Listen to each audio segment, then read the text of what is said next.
from our entire class, Media and Politics and Comparative Perspective. Tonight we have an amazing show for you. We're going to do a little bit of international trivia. We're going to do some top 10 lists. We're going to do a bit of Q&As and see if you have any Q's for our A's. And then we're also going to do some talk about polling as we polled our class with some highly important statistical questions and see what we find.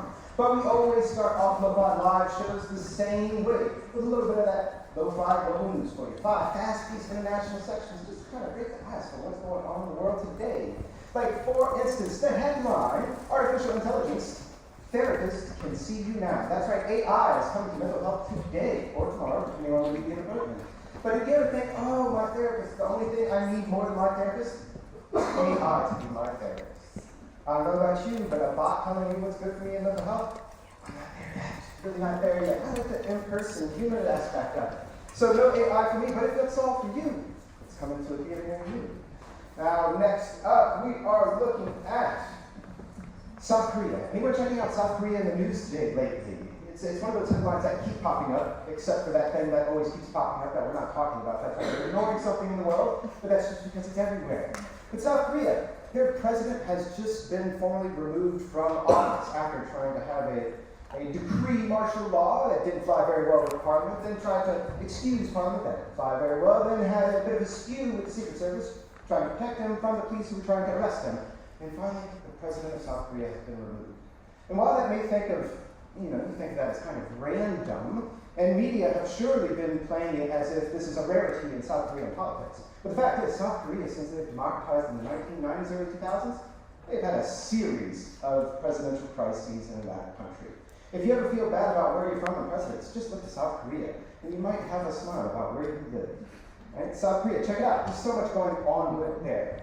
Now, another story that we've been covering since the beginning with Lofi Live shows. Our first show was in December of 2021. And one of the main topics I talked about was the country of Haiti. Anyone who listens about Haiti in the news lately? Haiti has so much going on, tragically, because in but in summer of 2021, their president was assassinated. That's a rarity. You don't really hear about presidents of countries being assassinated all that often, but this happened in Haiti. Since then, the country has been in decline. The government basically does not exist. There is a transitional government, but it really doesn't function. Gangs and warlords control most of the country. And yes, if you think warlords are something that just exists in Hollywood movies, no. Hollywood movies steals from the reality that we live in because, well, we live in the world today. But since 2021, we've been talking about Haiti. Where is Haiti today? Haiti does have international peacekeeping forces from the United Nations trying to help things out. However, things are not going well. International aid is being stalled. More international peacekeepers being sent there is being stalled. And this war, this kind of civil war that turned into an international war for the very survival of Haiti, continues for now almost 4 years. And one easy question I always get from people, they're like, well, what do you talk about it every single time if you've been talking about it since 2021? And my simple answer is, the moment we stop talking about Haiti is the moment everyone forgets that Haiti is in crisis and that Haiti needs help. So that's why I always talk about it, not because I like focusing on the negative, but because I'd rather focus on the positive and hope and change, so we give Haiti the spotlight that it deserves. Now, we're going to go across the world over to the Bay of Bengal / Indian Ocean. Now, how many of you have ever heard of the North Sentinel Islands? Raise hands, North Sentinel Islands? Wow, that's a good number of people. Right, so the North Sentinel Islands are a place where modernity hasn't touched. And yes, I do like to say the word modernity, it's quite nice. But no one has been to Sentinel Island and interacted with the people who live there. It is internationally outlawed by the United Nations. Indian government, who control the island, also banned it. You cannot go there. But guess who went there just recently and put a Diet Coke can in a coconut for the people of the island? An American YouTuber. Because, of course, it was an American who went to a place that no one is supposed to go to.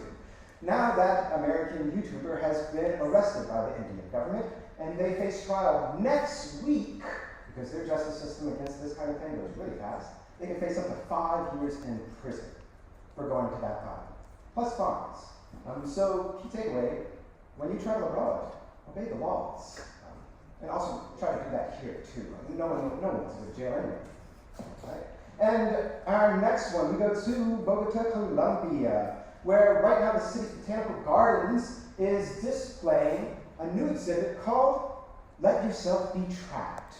And I love this because it is all about carnivorous plants. The whole exhibition is about plants that eat bugs. And me, I love trees, I love plants. Bugs, I understand why they're here, but I hate being touched by bugs. All of you in the classrooms with me, I see a bug, I freak out. But so carnivorous plants that eat bugs, that are part of the ecosystem, I'm all about that. We should have that around here. And the beautiful thing about it, most carnivorous plants that they're putting on exhibition in Colombia, most of them are endangered species. Carnivorous plants are usually very small, very fragile plants. So it's important to raise awareness that, hey, Venus flytrap, that's really cool. And now a last piece of news before we jump into our show. Actually, that was the last one. I'm going to see you on many.